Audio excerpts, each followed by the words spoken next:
Chers amis, bonjour, je m'appelle Macrandy. Je m'appelle Anso. Et on est chez Anso, justement, autour de sa petite table. On va peut-être commencer par le début, dire depuis combien de temps on se connaît. Ah bah tu voulais une anecdote. Partons dessus. Voilà comment on s'est rencontrés. J'avais hébergé en coach surfing un jeune homme qui m'avait prétendu qu'il était majeur et qui en fait n'avait que 17 ans d'ailleurs. Ça démarre bien. Et il voulait s'installer à Rouen pour ses études, il connaissait personne, donc il cherchait une chambre, un endroit où loger. Et moi j'étais intéressée pour visiter des appartes, et donc j'ai visité des appartes avec lui. Et un jour, on était là, tranquille au soleil, c'était le mois d'août 2013, je dirais. C'est ça, c'est ça, en 2013. Voilà. Et puis, la propriétaire qui devait nous faire visiter le studio n'arrivait pas. Et qui est arrivé? Macrandy. C'est moi. Super sympathique, souriant, tout beau, voilà. Je me reconnais. Et donc, il nous a tenu compagnie un peu, on a discuté. Finalement, on a reçu un message de la dame qui venait pas. Et voilà, ça y est, on se connaissait. Et ça fait maintenant... Ça fait 6 ans, ça fait 6 ans qu'on se connaît. Et il s'est passé des choses en 6 ans. On a eu des discussions, des échanges, il y a eu de l'évolution, Oui, et j'ai apprivoisé un peu Macrandy en fait, je dirais. Je sais pas si c'est pas moi qui t'ai apprivoisé. Oh, pas du tout. Non. Ah mais non, mais lequel est le plus ouvert d'emblée, c'est moi. Je pense que t'as raison. Ouais. Toi, tu étais sur la réserve, toujours hyper courtois, très gentil, très souriant, serviable quand tu étais là, très absent, très occupé, mais ça n'a pas changé, apparemment, mais t'es moins absent. Et donc, moi, j'aimais bien discuter avec toi déjà tout de suite, mais bon, voilà, il y avait une réserve. De ton côté aussi, il y avait... alors, réserve, c'est pas la même réserve. Hein. Toi, il y avait un stock, je te parle plutôt de ça. Parce que moi, ce que j'ai vu en toi, c'était beaucoup de culture et une ouverture. Une sorte d'ouverture au monde, une ouverture... Qu'est-ce que je disais? D'esprit. Quoi, qu'est-ce qu'il y a? Eh ben voilà, je suis plus ouverte. C'est vrai. Non, c'est ça. Non, c'est ça. Et moi, ça m'intéressait parce que j'étais dans une démarche de curiosité. Ouais. Moi, je voulais découvrir à peu près tout, etc. Non, t'es pas dans une démarche de curiosité. Tu es curieux et c'est une super qualité. Ouais. En plus de toutes les qualités que j'ai Bon, je peux en trouver 2-3 autres peut-être, mais enfin... Parce que les qualités, j'en ai. Hein. On va pas se mentir, je suis bourré de qualités. Je ne connais pas toutes tes facettes. Voilà. En tout cas, l'idée de faire ce petit blabla, dont on n'a d'ailleurs pas encore trouvé le nom, c'était justement... c'est parti de toutes les discussions, tous les échanges qu'on a souvent eus, échanges au cours desquels on n'est d'ailleurs pas toujours d'accord, mais l'exercice qu'on fait, c'est de pouvoir échanger. Donc c'est des sujets qui nous touchent au quotidien, c'est des questions qui nous interpellent au quotidien, des choses qui nous choquent. Hein, à plusieurs reprises, on s'est retrouvés avec toi autour de cette table à discuter pendant des heures, alors que c'était même pas prévu, et on s'est dit pourquoi pas le partager à des personnes que ça pourra intéresser, dans le même contexte, dans le même cadre. C'était ça l'idée. Exactement. Donc on va discuter de sujets divers et variés, comme on discute d'habitude quand on est tous les deux.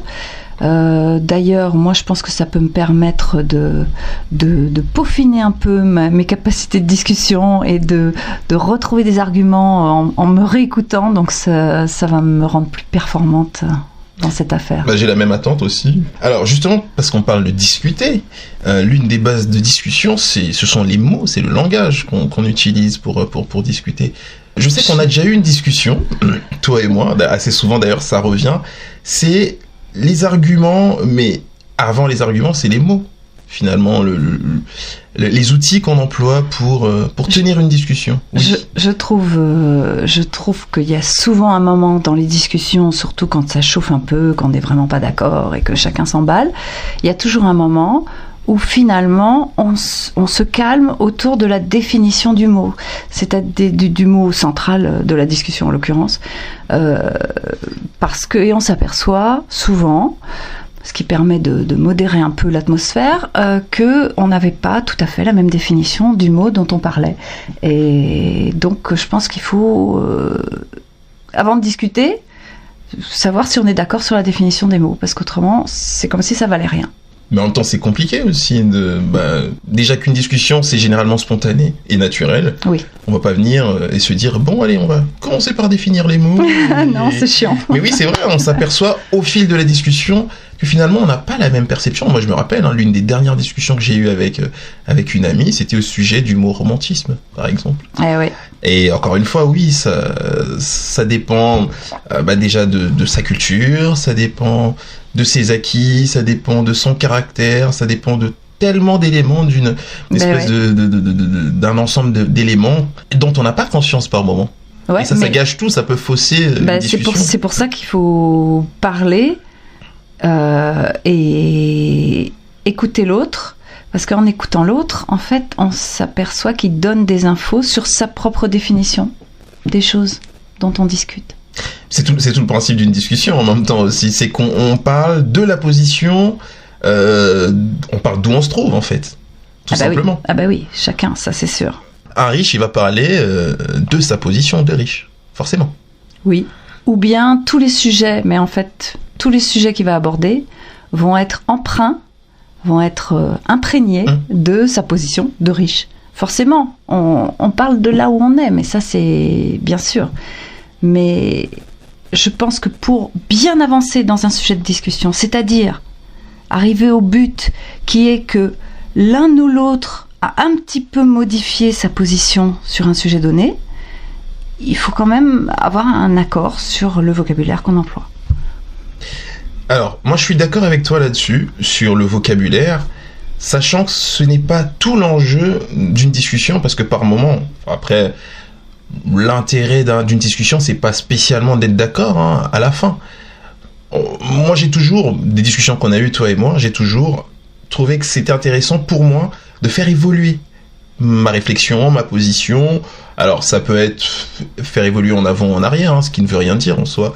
Mais oui, en tout cas, ça me permet de réfléchir. Ça me permet de me remettre en question, de me poser des questions et de réfléchir. Mais t'as par moment, dans des discussions, des positions qui ne peuvent être changées. Bien sûr. Parce que les personnes y tiennent et parce qu'il y a certaines choses qui les lient, qui les attachent. Moi, je me rappelle, les premières discussions qu'on a eues avec toi, moi j'étais très ancré dans mes acquis religieux. Absolument. Chrétien à l'époque, etc. Donc forcément, moi je te donnais... Par contre, on se l'est dit la dernière fois, j'avais l'honnêteté et la sincérité de te dire que je te parlais en tant que personne ayant grandi dans une culture chrétienne, religieuse. Tout à fait. Et voilà. Donc après, il y a des choses comme des choses liées à la religion qui se changent difficilement. C'est-à-dire dans une discussion, tu peux très, très difficilement... Enfin, changer de position, je sais pas si... Alors oui, mais ça c'est ce que je disais tout à l'heure, c'est que changer de position, ça dénote une souplesse d'esprit qui n'est pas donnée à tout le monde, premièrement. C'est difficile, et même pour ceux qui ont cette souplesse, c'est quand même difficile de changer en 2 secondes. Quelqu'un vous donne un argument, paf, d'un seul coup vous allez dire « Ah bah oui, là, j'accepte cet argument, je change complètement ma vision des choses. » C'est quand même quelque chose qui demande un peu de temps, parce que il y a un deuil de quelque chose à faire. Non, mais c'est vrai, c'est une forme on doit accepter de perdre une certitude. Or, nos certitudes, c'est ça qui nous permet d'agir dans la vie, parce que sans certitude, on n'a qu'à rester au lit, en fait. Ouais, les certitudes. ça, c'est encore autre chose. Non, mais des certitudes souples, oui, je dirais. Mais des choses sur lesquelles s'appuyer un petit peu. Parce qu'autrement, on n'a pas... S'il n'y a aucun sens à rien, si on va au bout du truc, voilà, il n'y a plus qu'à se laisser mourir, en fait. Parce que moi, j'entends les certitudes, pour le coup. Enfin, moi, j'ai toujours dit, ma plus grande certitude, c'est mon incertitude. C'est beau. Ou au pluriel, oui, je sais. C'est beau, j'applaudis. mais mes certitudes, alors je le formule autrement, mais c'est ça à peu près, c'est que oui, ce dont je suis certain, c'est que je suis sûr de rien. Très bien. C'est moins bien dit. Non, c'est un très bon point de départ. Et donc forcément, oui, ça me place dans une position d'évolution perpétuelle, en fait. Alors, j'entends tu m'avais jamais parlé de ça. Mais j'entends bien. Je suis un peu d'accord. Ouais. Mais là où je suis pas d'accord, c'est que je pense que c'est un petit peu présomptueux de croire que tu sois autant capable de souplesse que ça. Comment te dire? Moi, je pense que, alors comme tu le disais, hein, il y a des, en fait, c'est une espèce de changement, d'évolution à géométrie variable. Il y a des moments où tu vas changer immédiatement et des moments où tu changeras peut-être au bout de 3, 4, 5 jours, voire plus, parce que simplement, ce sera une graine qui aura été semée et que ça te fera réfléchir et que derrière, tu vas le confronter à un vécu ou à une circonstance et qui te fera peut-être changer ou pas. Exactement. Mais ce que je veux dire, c'est que on a besoin, même si ce sont des certitudes que je mets entre guillemets passagères, de courte durée, on a besoin d'avoir quelques trucs sur lesquels s'appuyer, parce qu'autrement, je pense qu'humainement, c'est pas tenable. On a tous quelques valeurs ou quelques idées qui peuvent changer, hein, d'accord, si on est souple, mais qui nous sont nécessaires en fait. Oui. Je vais te donner un exemple, si tu veux. Ouais. C'est ce que j'allais te proposer pour voilà. un peu plus Alors, concret. par exemple, puisque j'ai parlé de valeurs, J'adore ce mot, valeur. Je n'aime pas les voleurs. Parce que il m'oblige à fermer ma porte à clé, à faire attention, je mets mon vélo, à avoir un putain de machin là pour fermer mon vélo. Si c'est un code, je l'oublie. Si c'est une clé, je la perds. Bref, les voleurs Si c'est un U, il est beaucoup trop lourd. Voilà. Donc, les voleurs me gonflent. Donc, puisque les voleurs me gonflent, je ne veux pas être une voleuse. Et c'est quelque chose que, qui est ancré en moi. Maintenant, ça m'empêchera pas... Si, maintenant, ça m'empêcherait. Mais ça ne m'a pas empêché, on va dire, de faire des petits larcins. Mais voilà, c'est quelque chose quand même qui m'importe. C'est un exemple. Voilà. Et donc, j'essaie de voir où tu veux en venir par rapport aux valeurs. Je veux en venir que c'est quelque chose sur lequel je m'appuie et qui est comme une... Je dirais c'est notre squelette. Je pense que nos préjugés, nos idées, nos certitudes, nos valeurs, tout ça, c'est notre squelette. Alors on peut avoir un squelette souple qui peut changer de certaines pièces, et puis on peut avoir un squelette très rigide, comme certaines personnes qui sont extrémistes ou très obsédées par un sujet, voilà. Et donc on a besoin quand même de ces... Parce que c'est notre structure, qu'autrement on a un cerveau tout mou. Dans lequel il y a rien il faut pour toi il faut des acquis, il faut une espèce de point d'ancrage. Oui. Qui soit notre, parce que tout à l'heure on parle d'où de la position qu'on occupe, etc. Donc ce serait ça la position qu'on occupe. Oui. Selon toi. Ça fait oui. Je réfléchis. Je pense que tu es à un moment donné, là par exemple maintenant, quelqu'un qui a probablement dans ta tête quelques préjugés, quelques idées, quelques valeurs, quelques certitudes, et que même si ça peut évoluer, ce qui est tout à ton honneur, néanmoins tu l'as à chaque moment de ta vie. Voilà, ça peut être évolutif, mais c'est là. Alors oui, mais comme je le dis, hein, c'est pas. Je pense vraiment que c'est le cas pour moi déjà. J'évolue vachement. Alors quand je parle d'évolution, ça peut sembler être quelque chose de positif, hein, ou de positif, mais l'évolution c'est pas vraiment ça que je dis, c'est que j'ai pas une position, je suis pas figé en fait. Oui. C'est ça que je veux dire. Oui. Et non mais j'ai compris. Je me suis récemment fait une petite réflexion totalement et je m'appuie beaucoup sur ce que je vois parce que je suis plutôt observateur. Et ce qui s'est passé, c'est que j'étais devant la télé, ce qui m'arrive très rarement, mais j'étais devant la télé, j'étais devant Les Amours. Ouais. Et en fait, il y avait un couple. Je pense t'avoir déjà raconté cette histoire. Non. Il y avait un couple. Je me souviens pas. L'homme était plus âgé. Enfin, il y avait un écart d'âge. Il y avait 12 ans, je pense. D'accord. Et c'est l'homme qui était plus âgé jusque-là. A priori. On n'est pas étonné. Voilà. Et il raconte une anecdote. Donc il leur est arrivé une histoire où ils étaient dans un avion, donc ils arrêtaient pas, ils étaient vachement proches, ils se faisaient des petits câlins, tout ça. Et il y avait une gamine à côté d'eux qui avait dit à son père: ah papa, regarde cette fille, elle aime beaucoup son papa. Voilà. Bon, ça ne les a pas choqués. Le moment de solitude. Parce que bon, en tant que parent, t'es pas très à l'aise, évidemment, quand t'entends ça, tu sais pas trop quoi dire à ta fille, parce que t'es gêné. Et l'écart d'âge, autant dire que ça se voyait vraiment, hein, même si l'homme s'entretient très bien. Manifestement. Et que la fille, voilà... mais ça va. Franchement, moi, je les aurais vus, j'aurais pas donné cet écart d'âge-là. Ça se voit pas du tout. Et le lendemain, je me trouve à un arrêt de métro, à une station de métro, et là, j'observe, je vois un monsieur d'un certain âge, assis sur un banc, avec une fille sur lui, sur ses cuisses. Bon, ils étaient très proches aussi. Et je me pose la question, en fait, de savoir, qu'est-ce qui devrait me choquer ? Parce que, si ils sont en couple, j'aurais tort de m'offusquer de cette situation, de m'en étonner, parce que oui, je passe pour quelqu'un de ringard et qui ne vit pas non, de avec coincé, son temps. on peut oui, dire. voilà, Voilà, si tu veux, ringard, oui, pas ringard, de coincé plutôt. Non, ouais. Mais en même temps, si c'est de la pédophilie, je peux quand même... Enfin, Quel âge avait la fille ? Je peux pas te dire l'âge, mais... La fourchette. Franchement, elle paraissait jeune. Ouais. Elle paraissait jeune.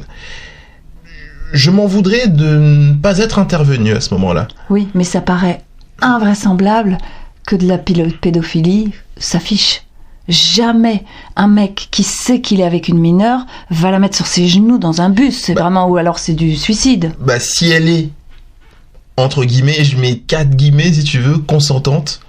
Bien sûr, parce qu'une fille de 17 ans, moi à 17 ans, j'ai eu une aventure avec un mec de 38, ça me dérangeait pas du tout. Hein. Donc en soi, après, c'est plus du détournement de mineur que de la pédophilie à cet âge-là. Oui, voilà, c'est ça, c'est vrai. Ah oui, donc c'est... Oui, non. mais tu vois, enfin bref, c'était juste pour dire, dans un cas, tu dis, ah mais oui, mais c'est normal. Et dans un autre cas, enfin c'est exactement le même, même cas, mais tu te dis, soit tu t'étonnes et t'as raison, et à ce moment-là... Oui, tu mets en lumière quelque chose que les autres trouvent normal. En fait, je me suis fait... Alors, première chose, moi, que tu t'étonnes, c'est quelque chose que tu ne maîtrises pas. Voilà, c'est après que tu réfléchisses dessus, c'est là ta souplesse. Mais tu vois, par exemple, j'ai entendu des personnes en fauteuil roulant se plaindre des réactions des gens dans la rue. C'est-à-dire, ils disent soit ils détournent le regard, soit ils nous fixent, machin. Mais quand on n'est pas habitué à voir quelque chose, on s'étonne. Absolument. C'est humain, c'est normal, il n'y a rien de mal à ça. Ça n'a rien de... d'inhumain ou d'anormal. De négatif, voilà. Ah oui, d'accord. Voilà, okay. Ça n'a rien de négatif.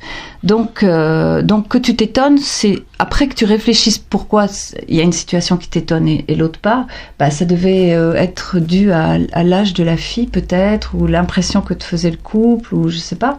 Ça m'embête en fait de me poser des questions ou de me demander qu'est-ce qui devrait m'étonner ou pas en fait. Mais c'est ce que je te dis, t'as pas à te poser cette question-là, c'est normal que ça t'embête parce que t'as pas à te la poser.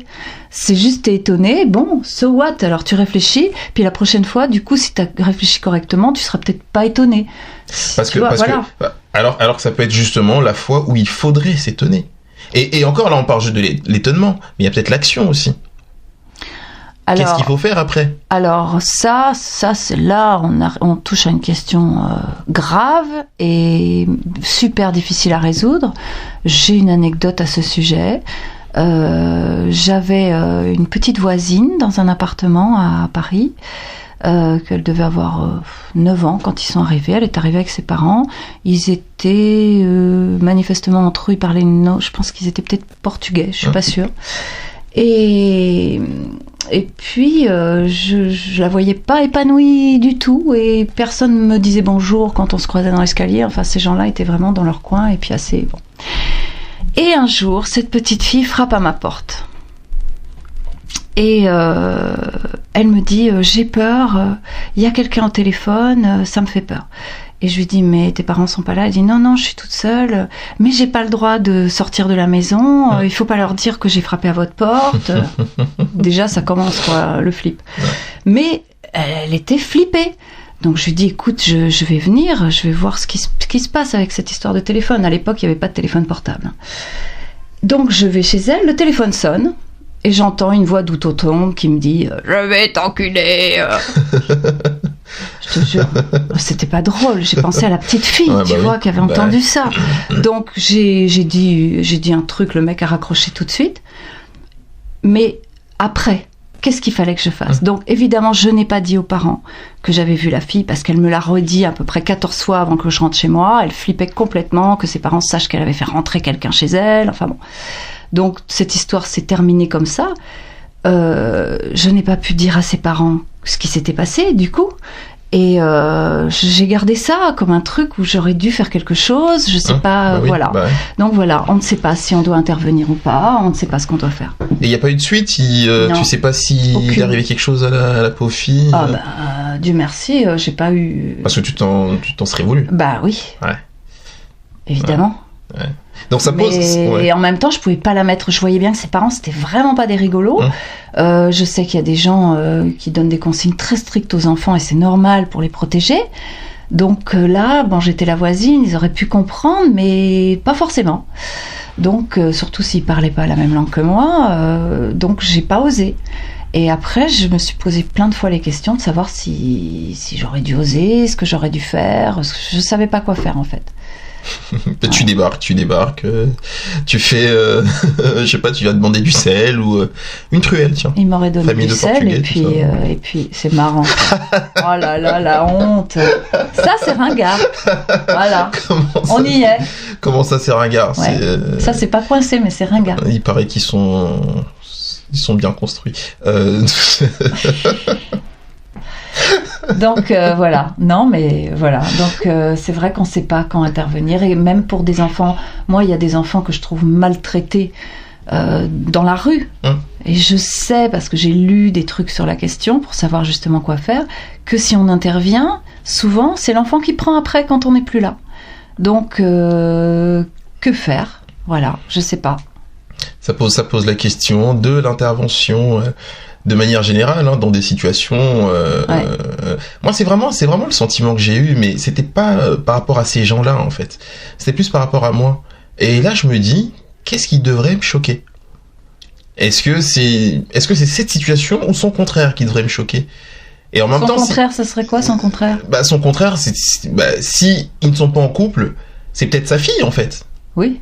Enfin, tu vois, c'est peut-être sa fille et ils ont peut-être un rapport. Alors, il peut avoir porté sa fille sur ses cuisses sans forcément une arrière-pensée ou quoi que ce soit. Je trouve qu'en public, donc elle n'était pas assez jeune pour être normalement sur ses genoux, on est bien d'accord? C'était pas, elle n'avait pas en dessous de 10 ans. C'est pour ça que non, pas en dessous de 10 ans. Bon, voilà, donc elle n'était pas assez jeune pour être prise de façon normale, habituelle sur ses genoux, et elle était pas assez... âgé pour être en couple avec elle, donc c'est pour ça que tu t'es posé une question. Mais ça c'est nous qui disons avec nos yeux entre guillemets de personnes normales ou nos yeux normaux. Mais comment tu veux avoir d'autres yeux que ceux qui sont habitués à ce à quoi ils sont habitués? Mais c'est ça le problème, c'est ça le problème de la normalité. Tu peux pas toujours être enfin, je comprends même pas comment tu peux concevoir ça, quoi. Je comprends la valeur, en l'occurrence, qui est derrière. Et paf. Celle-là, tu l'as pas volée. Je ne suis pas du tout dans la valeur. Non, parce que tu disais valeur, voilà. Je suis pas du tout dans la valeur. Donc, je comprends la valeur qui est derrière, de vouloir avoir l'esprit ouvert, de ne s'étonner de rien, tout est normal et tout, mais la normalité, ça veut dire ce qui est habituel, ce qui est normal, c'est ce qui est habituel. C'est comme ça qu'on le conçoit, c'est comme ça qu'on l'emploie. Après, la normalité, ça ne veut rien dire dans l'absolu. On est bien d'accord. On est d'accord. Donc là, ça nous pousse à relativiser certaines choses, certaines situations. Ouais. Ou ça nous pousse à normaliser des choses. Voilà, oui. Anormales qui deviennent habituelles. Si elles deviennent habituelles, elles deviennent normales. Pourtant, il y a des choses qui sont habituelles et qui...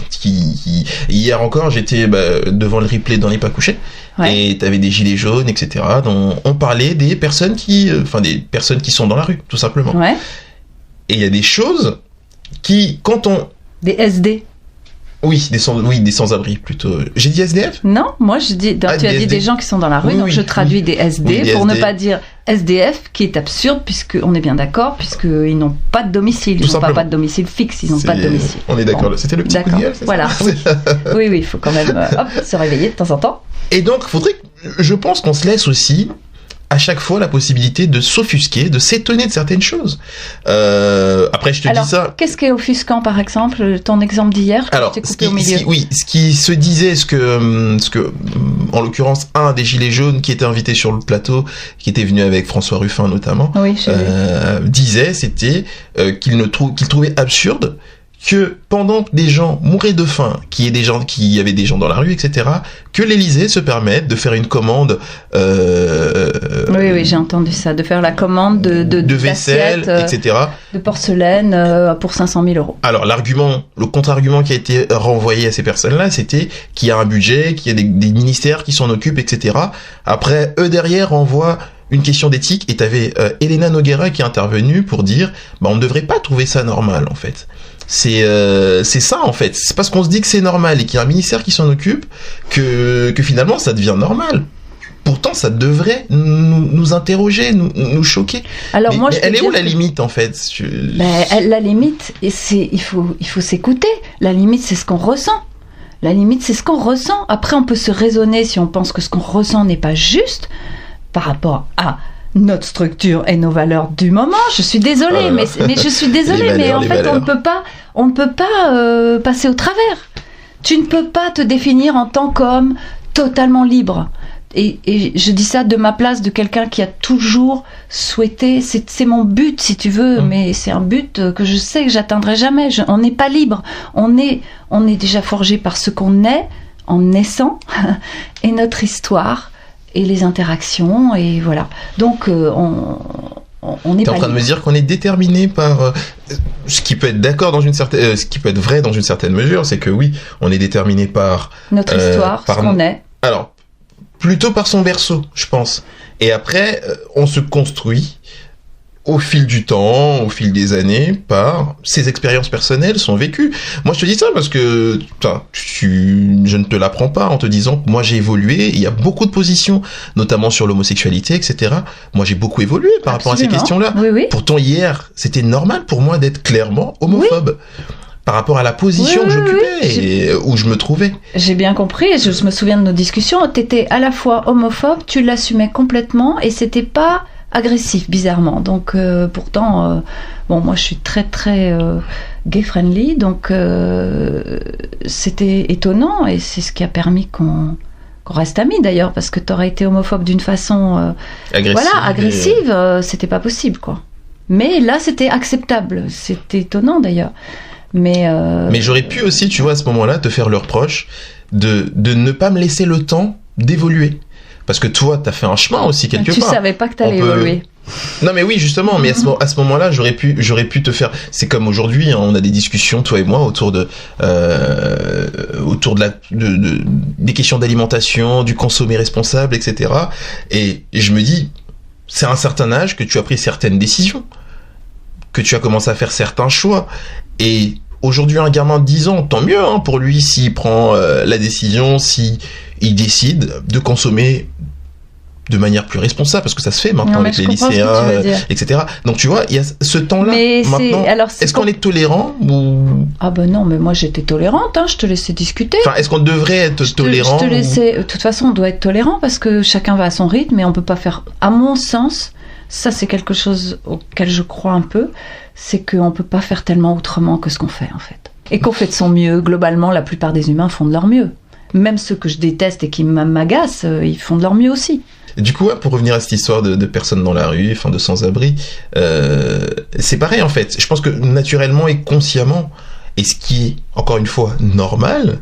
c'est qu'on a tous l'habitude de passer à côté de ces personnes-là dans la rue en se disant j'ai pas le temps, j'ai pas d'argent, etc. Non, alors qu'ils attendent. Moi, c'est pas du tout ça que je me dis. Peut-être moi, pas toi. Moi, je me dis oh putain, pourquoi elle me dit bonjour? J'ai pas envie de lui dire bonjour. Après, il faut que je lui donne des sous. J'ai pas envie de lui donner des sous. J'en ai pas pour tout le monde. Oh là là, ça y est, je me sens coupable. Merde. Voilà. Et donc tu passes. Et donc ça dépend. J'ai mes pauvres. Tu aimes les pauvres. Non, j'ai mes pauvres. Ah, tu as tes pauvres. Voilà. Oui, c'est vrai. On peut le dire. Tu es assez proche d'un couple. Un couple qui est dans la oui, c'est vrai, je t'en ai parlé. Tu m'en as Marie parlé. Et Hugo, oui. Bah, tu peux en parler aussi. C'est un jeune couple. En fait, j'avais vu la jeune fille la première fois, elle était avec son chien. en face du palais de justice, rue Saint-Lô, rue aux Juifs. C'était pas un endroit très passant et elle était vraiment, je la trouvais très jeune, donc bon, je suis allée lui donner des sous. Moi, ça me met mal à l'aise quand je donne de l'argent à des pauvres. En fait, je leur dis merci parce que ça me donne une super bonne image de moi. Je me trouve géniale de leur avoir donné de l'argent, même si j'ai l'impression de jamais en donner assez. Mais voilà. Donc je lui ai dit merci. Puis j'avais envie de lui parler, lui demander si ça allait, si elle avait une maison, tout ça. Et j'ai pas osé parce qu'en plus une fille toute jeune comme ça, toute seule dehors, voilà, mais j'ai pas osé. Elle avait l'air bien habillée quand même, et je me suis demandé même si c'était pas une lycéenne qui se faisait un peu d'argent de poche. Ouais. Et puis ma fille était là pour quelques jours et elle revient d'une balade dans Rouen en me disant on a rencontré une fille qui est dans la rue, elle est trop sympa, elle s'appelle Marie, on lui a dit que comme nous on part ce soir, du coup il faut que tu ailles le revoir pour lui donner des vêtements, voilà. Bon. Donc maintenant je suis en contact avec la jeune Marie qui est charmante, qui est toujours en train de discuter avec quelqu'un et qui est très rigolote et voilà, quand elle a besoin d'un truc, il y a toujours quelqu'un pour lui apporter. Et bon. Elle a été adoptée. Elle est dans la rue, elle vit dans une tente avec son copain. Je sais pas où, dans une tente. Mais j'ai voulu lui proposer de venir prendre une douche à la maison et apparemment, il y a quand même des services sociaux qui sont efficaces à Rouen, en tout cas pour certaines personnes, parce qu'elle peut prendre des douches comme elle veut, elle a des vêtements, bon, enfin ça va. Elle se débrouille. Bon, elle est courageuse, mais elle se débrouille. Voilà. Et oui, donc tu es proche de cette personne-là, enfin de ce couple-là, plus le chien. La majorité des gens, on va plutôt le dire comme ça, la majorité des gens passent. Parce qu'on n'a pas le temps, on sait s'arrêter. Voilà. Moi, le premier, moi je le faisais il y a encore quelques années ou quelques mois. Mais un jour, mais totalement par hasard, j'étais avec une amie et on passait rue du Gros Horloge. Et il y a, devant McDo, il y a un groupe de sans-abri qui traînent avec leurs chiens, etc. Ouais, des jeunes, ouais. Il se trouve que... Il y a plus de jeunes. C'est ça, c'est que des jeunes en l'occurrence. Et il se trouve que dans ce groupe-là, il y a un garçon qu'elle connaît. Donc elle arrive, ils se font la bise, ils se checkent, on se dit bonjour. Et moi, comme je suis très sociable, évidemment... Évidemment, on l'apprend. Enfin, moi, je l'apprends pas, mais les autres, oui. Ouais, mais c'était par modestie. Ouais, c'est ça. Et finalement, on sympathise avec un des gars du groupe. Et je me suis retrouvé quand même à faire la bise, parce que ce que je fais souvent, d'ailleurs, c'est ce qui se pratique en Normandie. Hélas. Et pas que. Oui, t'as un problème avec la bise ? C'est sympa la bise, ça rapproche. Alors oui, sauf que les filles, elles font la bise à tout le monde. Les garçons, apparemment, ils sont exemptés de la bise aux garçons qui connaissent pas trop. Ils serrent la main plutôt. Tu fais la bise aux garçons, toi ? Je fais beaucoup la bise aux garçons. Mais quand je te disais, c'était que je connais pas, non. Ah bah voilà, donc là, ceux-là, tu leur as fait la bise la première fois ? Ah oui, la première fois, je leur ai fait la bise, oui. La première fois. Donc c'est un moment étonnant, c'est pas comme d'habitude. En même temps, moi je le sens comme un vrai moment de rapprochement, en fait, avec les gens. La bise. Alors, soit un moment de rapprochement, soit un moment de maintien de ce lien-là. Justement, c'est ça le problème, c'est que c'est un moment de rapprochement, on n'a pas envie de se rapprocher de tout le monde. Qui a envie de se rapprocher de tout le monde ? Jamais de la... Enfin, moi, j'ai pas envie. Oui, pour les femmes, j'avoue que c'est... Il y a des moments, t'as pas envie. Il y en a qui te bavent dessus à moitié, là. Alors, je te dis, moi, je le vis comme ça. Hein. Pour d'autres personnes, c'est peut-être un acte. Non, mais moi, j'adore que les gens que j'aime me fassent la bise. Voire même un petit hug en passant. Je suis pas contre. Mais les autres, j'aimerais bien, surtout qu'il y a des filles qui portent des parfums très forts et c'est très pénible. Le parfum, je me note ça. Voilà. Je sais que t'as un rapport particulier au parfum. Après, voilà, c'est pas un effort non plus. Puis j'aime pas non plus forcément serrer la main. Parfois, c'est pas agréable. Il y a des mains qui se donnent pas du tout. On donne un truc inerte. Tu sais pas quoi en faire. Du coup, comme si tu t'étais brûlé. Il y en a d'autres qui t'écrabouillent les phalanges. Voilà, moi je trouve ça compliqué. C'est vrai. Moi je pense que finalement une accolade, ça serait peut-être pas plus mal finalement. En plus la bise, on se touche les joues quoi. C'est culturel, ça traduit quelque chose à chaque fois. Moi je me rappelle, j'étais très très jeune et dans un film, je pense que c'était Les dieux sont tombés sur la tête, un vieux film sur les Bushman, etc. Ouais, c'était super. Ils se disent bonjour en se posant la main sur l'épaule. Ouais. Donc tu vois, je pense que c'est très culturel et en fonction d'où on est évidemment, Mais est-ce qu'on est évidemment à sa obligé place. d'adhérer aux cultures de l'endroit où on est? Ah bah ce sont les codes en fait, ce sont les codes. Donc Mais ça, alors là, ça c'est un vaste sujet, hein, parce que moi, je me suis toujours demandé jusqu'à quel point on s'adapte au code, parce que si on s'adapte complètement au code, on ne fait jamais rien changer, évoluer. On peut inventer des nouveaux codes. Alors quand les codes sont posés, quand ils sont inventés, ils sont mis en place, t'as toujours la majorité des personnes qui s'adaptent, et t'as les récalcitrants, les trublions, peut-être, qui eux finalement vont créer des nouveaux codes aussi. Ou même ceux qui seront dans la majorité, qui à un moment donné vont en avoir marre et vont se dire bon allez c'est bon, on va passer à autre chose quoi.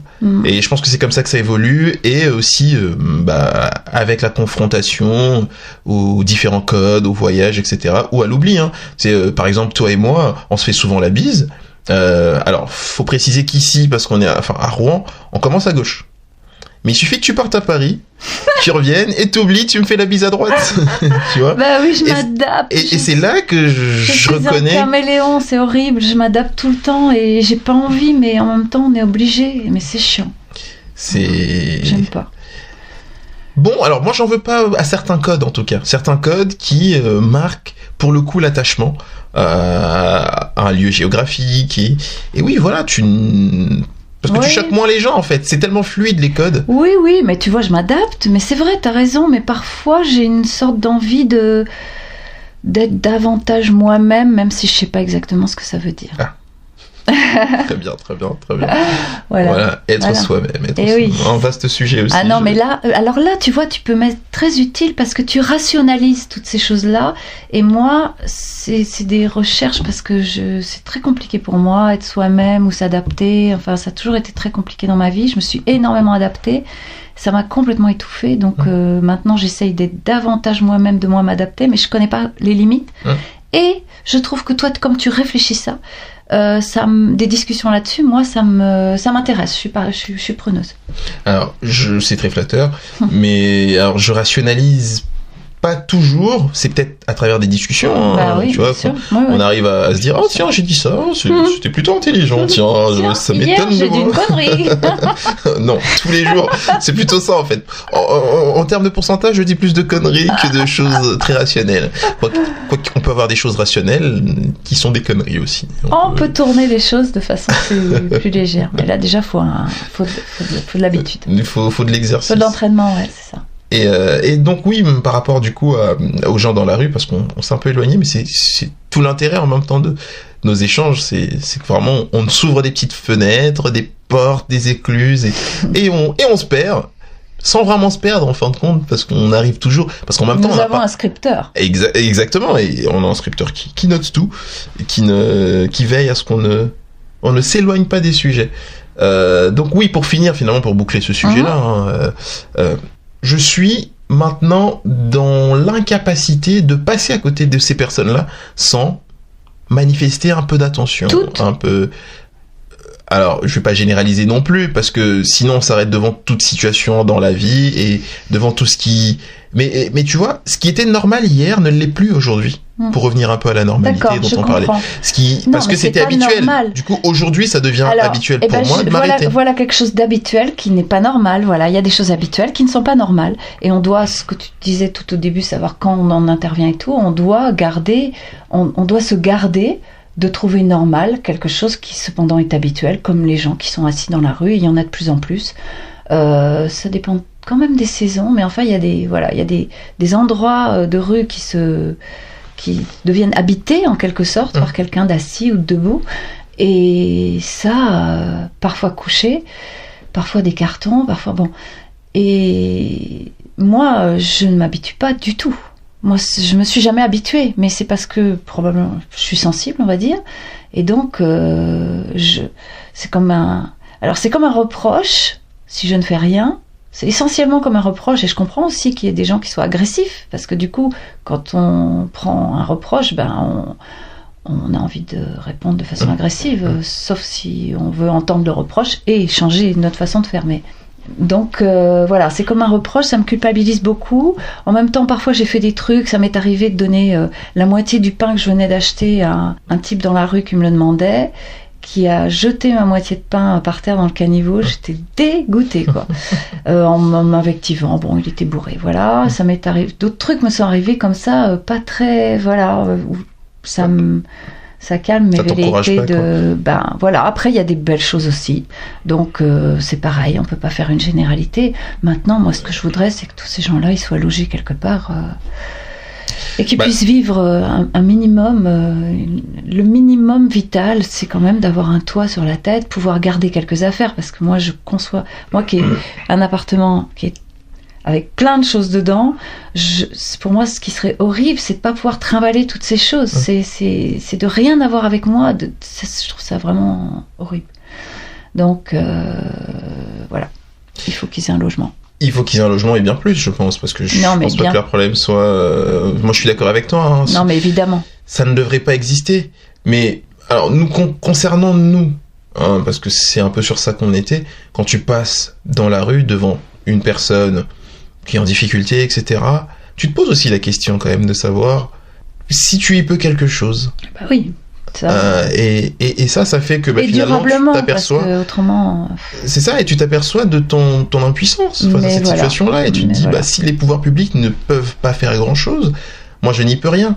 Mais en même temps, si on continue à se dire qu'on ne peut rien, tu peux militer ou même à travers des petits gestes du quotidien. Voilà. Moi, c'est en parlant avec ces gens-là que t'écoutes. Hein. Je me suis encore intéressé à l'histoire d'un autre qui s'appelait parce qu'il continue à s'appeler Christian Page.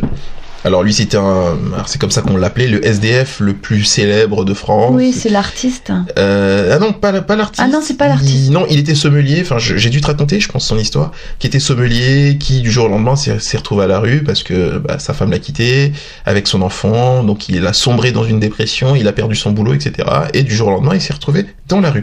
Bon. Par contre, il était il a commencé à se faire connaître parce qu'il dénonçait les mobiliers anti SDF dans la rue. D'accord. Il milite. Voilà, malgré sa situation. Alors, il était plus qu'un militant, c'était une grande gueule tout simplement. Il disait ce qu'il pensait et comment. Donc c'était à travers des tweets, etc. Il invectivait la maire de Paris et voilà, ça a bien marché pour lui. Enfin, bien marché en tout cas au bout de 3 ans. Il a fini par trouver un logement, mais il a été invité sur des plateaux télé, dans des émissions de radio, on a beaucoup parlé de lui, aujourd'hui il a sorti un bouquin, etc. Et donc moi ça fait que je m'intéresse beaucoup plus à leur vie, et tu apprends pas mal de choses en fait, et tu réalises finalement qu'ils ont des tas de petits besoins, mais qu'ils ont aussi des petits besoins auxquels on peut répondre, tu veux dire. C'est ça. Ouais. Et qu'il faut pas forcément qu'on attende, parce qu'il l'a dit, hein, l'une des choses que j'ai apprises, notamment de ce qu'il disait, c'est que aucun sans-abri ne meurt de faim. Ils n'ont pas du tout de problème de bouffe. Ouais. Parce que tu as toujours 2-3 associations qui s'en occupent, voire plus, et qui leur proposent à manger. Et tu as même des restaurants qui viennent leur donner, tu sais, à la fermeture, qui viennent leur donner le rab, etc. Ça...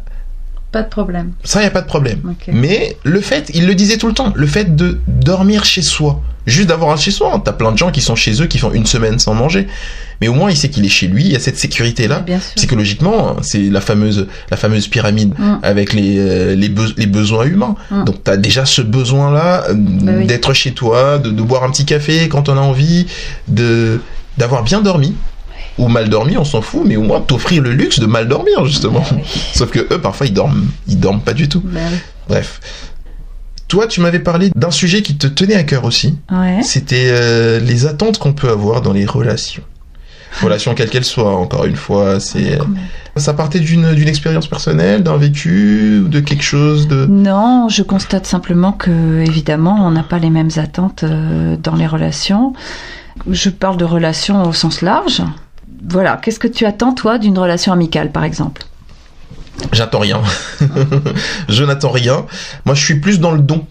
En fait, je suis, moi, plus disposé à aller vers l'autre et pas spécialement attendre. Tout ce que je peux attendre de l'autre, c'est de l'ouverture.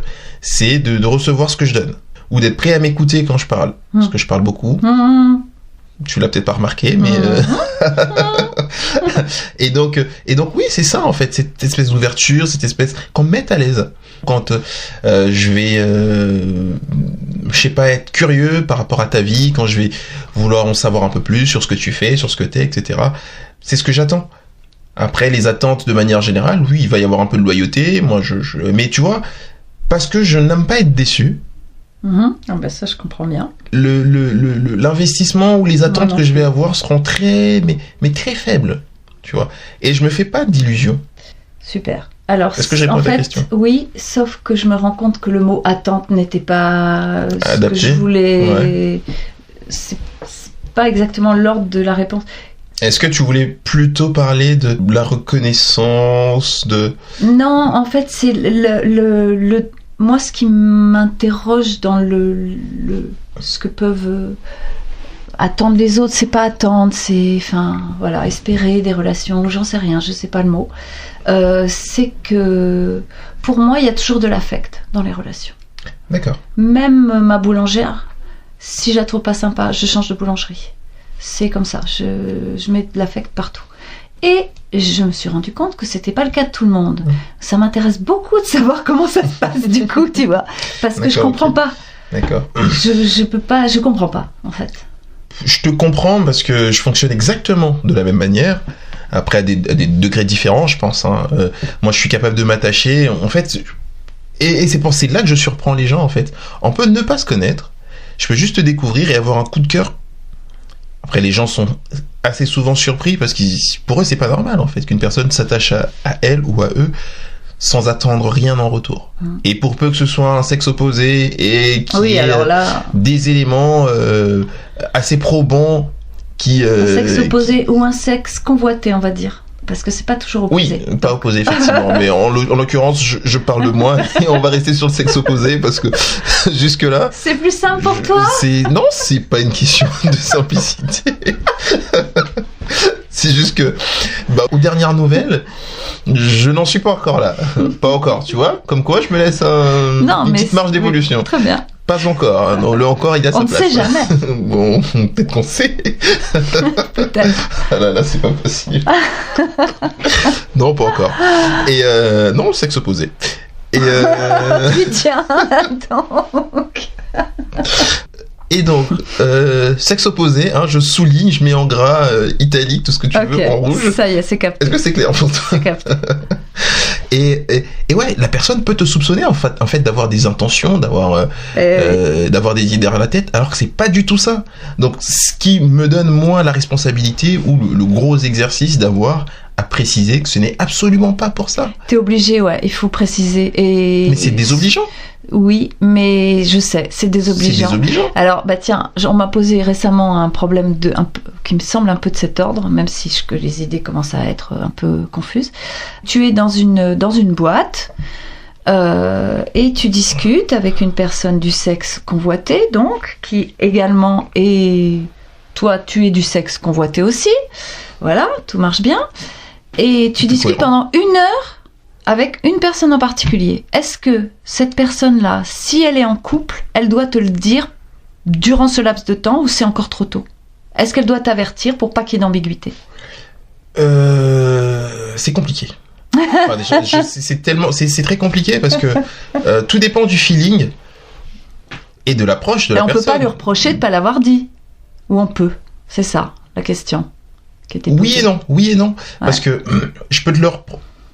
Non, parce que si j'ai rien tenté de voilà, s'il n'y a pas de séduction. Voilà, si j'ai rien tenté de clair, on va dire ça comme ça. D'accord, ah oui. Alors, ou de suffisamment clair, parce que par moments, ça peut être très ambigu, mais clair quand même.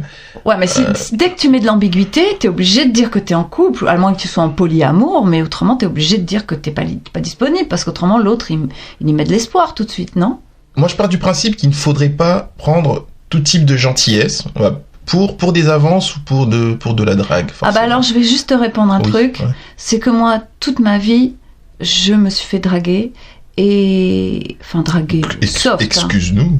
Non, pas toute ma vie d'ailleurs. Ça fait 15 ans que c'est fini. Mais et en fait, j'ai remarqué, souvent, j'allais avec des mecs parce qu'en fait, les mecs, ils deviennent gentils quand ils te draguent. Ils deviennent aimables, ils deviennent gentils, ils deviennent un peu attentionnés. Alors que quand ils te draguent pas, c'est tout à fait une autre affaire. Okay. Voilà. Ouais, je comprends. C'est ballot. Alors, effectivement, t'as peut-être dû tomber sur des mecs qui étaient pas comme moi. J'en ai quand même fait beaucoup. Donc, c'est quand même empiriquement, si tu veux, je peux quand même me baser sur mon Sur ton expérience. expérience, je te Pour l'accorde. faire un petit panel quand même Je déjà. t'en prie, je ne t'en ferai pas, Voilà. je t'en ferai pas grief. Après, il y a des raretés, mais c'est plutôt dans ce sens-là. D'accord. Alors oui, effectivement, oui, si tu l'as vécu et que c'est comme ça. Alors, je te dis ça parce que moi, je suis un gentil de base. Ça Oui, fait un je peu sais. prétentieux comme ça de le dire. Non, moi je suis pareil. Qu'est-ce que tu veux, on n'y peut rien, on est comme ça. On est comme ça, Eh ouais. hein, comme dirait l'autre. On Je est suis comme malheureusement des gentils et il faut bien s'en excuser d'ailleurs. ça. Et il faut bien qu'on arrive nous-mêmes à l'accepter aussi. Qu'on Ouais. est des gentils, malheureusement. Ouais. Moi j'essaie de lutter, mais pas facile. Ouais. C'est un peu chiant, hein, Ouais, c'est d'être chiant. gentil, Non, c'est très chiant. chiant. Et donc, j'ai du mal à être autrement que gentil avec quelqu'un. Et alors, je peux ne rien espérer, ne rien attendre de toi, et être gentil, en fait. Bah oui. Et pour moi, de la gentillesse, de l'attention, je me dis que c'est ce dont on a besoin. Effectivement, quand je sens que ça peut nuire à la suite de notre discussion, à ce moment-là, je mets les choses au clair. Mais ça peut être désobligeant. Bah Parce que oui. tu vas te dire, mais c'est Mais moi prétentieux. j'ai rien demandé, qu'est-ce que t'as C'est ça, cru c'est Bah oui, prétentieux je vois de bien. penser que je peux penser que. Bah oui. C'est un peu l'histoire de celui qui pense qu'on le flatte. Non, C'est mais je prétentieux sais. de penser qu'on est flatté. Parce Attends, que je te raconte une anecdote. Attends. je t'écoute. Je faisais des visites de maisons d'hôtes et dans une maison d'hôtes, je rencontre un mec qui ne me plaît pas a priori, mais qui m'impressionne. Et j'étais célibataire à l'époque. Et donc, de retour à la maison, à la fin de ma tournée, je lui ai écrit une lettre très soft, bien sûr, il n'y avait rien. Pour moi, il n'y avait absolument rien entre les lignes, même pas quelque chose. Pas un peu d'espace Non. entre les lignes. Non, parce que je le trouvais snob. Je lui ai écrit cette lettre et le mec m'appelle presque aussitôt et il me sort assez rapidement, au bout de 3 phrases, qu'il est avec une nana. J'étais super vexée. Bah oui. J'ai dit mais j'ai rien demandé moi. Voilà, c'est ça. Donc anecdote confirmant ton point de vue. Tu as vu ça, la classe? Non, mais je vois. Mais moi, j'ai toujours cru, et même quand on a eu l'idée de ce qu'on va appeler un podcast, finalement. Moi, je l'appellerais bien blabla. Un blabla. Bah, écoute, C'est notre blabla. Blabla, c'est très bien. C'est bien blabla, non? On est deux syllabes, c'est parfait. Blabla. Bla, tu fais le premier bla, je fais le deuxième. Sauf si tu veux inverser. Hein. Je sais pas si ça va changer grand chose, mais. Oh non, t'as pas besoin de préciser ça quand même. Et donc? Et donc, je me disais que oui, on s'appuiera beaucoup sur tes petites expériences, surtout sur tes petites expériences, parce que oui, je sais que t'as parcouru le monde et pas beaucoup, hein, mais j'ai rencontré beaucoup de gens. Forcément, oui, voilà, c'est une question d'âge. Hein. C'est c'est une question d'années qui s'accumulent. Oui. Donc forcément, tous les vieux ont des trucs à raconter, c'est obligé. Oui, Sauf tu auras des trucs à raconter quand tu seras vieille. Oui, c'est gentil, ma quand tu le tranquille. seras. Sauf que la dernière fois, c'est pas ça. Oui, je t'ai coupé, excuse-moi. Ouais, voilà, encore une fois. Tous les vieux ont des choses à raconter. Non, mais c'était pour me faire un compliment, donc ça va. Tous les vieux ont des choses à raconter, sauf les vieux qui sont trop figés dans leur certitude, dans leur squelette pas souple, et qui du coup rabâchent tout le temps la même chose, n'ont aucune curiosité, n'ont rien vu, donc en fait ils sont passés et ils ont rien vu que leur propre petit machin, alors qu'en fait, quand même, le monde grouille de gens, de choses, d'événements, d'histoires, et que comme ça au moins on peut s'occuper, pas trop se faire chier dans la vie. Tout à fait. Bah, pour pas trop se faire chier dans la vie, je pense qu'on va peut-être s'arrêter là. Ça fait une 50aine de minutes qu'on parle, presque 1 heure. Pas mal. C'était totalement expérimental. On voulait voir ce que ça donne. Parce que je rappelle, on a eu beaucoup de discussions, toi et moi, et qui naissaient vraiment de rien. Bah oui. Mais qui se trouvaient, qui s'avéraient être très intéressantes. Mais c'est intéressant parce qu'on est curieux et qu'on a envie de réfléchir. C'est ça. Et tous les deux, on est dans une démarche d'évolution. Absolument. Et pourtant, Dieu sait que, et c'est pas pour être désobligeant, mais Dieu sait qu'il y a une génération qui nous sépare quand même. Au minimum. Une petite génération qui nous sépare. Mais pourtant, on s'entend très bien. Donc ça veut dire que, tu vois, t'as une espèce de souplesse. C'est pour ça que moi, à chaque fois que tu parles de ton âge, je ne le vois absolument pas. Parce que... Mais il y a beaucoup de jeunes qui n'ont pas de souplesse. Ne crois pas que le fait d'être jeune, ça suffit pour avoir de la souplesse d'esprit, hein. Voilà, on est d'accord que l'âge n'est qu'un chiffre, et l'âge qui nous sépare, n'est qu'un chiffre. En tout cas, merci à toi. C'était cool, j'ai bien aimé. C'était cool. J'espère que ça va se renouveler en tout cas. Bah, ça dépend du résultat. Bah on verra, on s'écoutera et puis on fera écouter et on verra ce que les gens nous diront, même si on est un peu parti dans tous les sens, mais l'idée c'est vraiment de pouvoir capter. En même temps c'est tout l'intérêt, hein. C'est ce qu'on a toujours fait. Moi j'ai pas pensé qu'on n'avait pas le droit de partir dans tous les sens.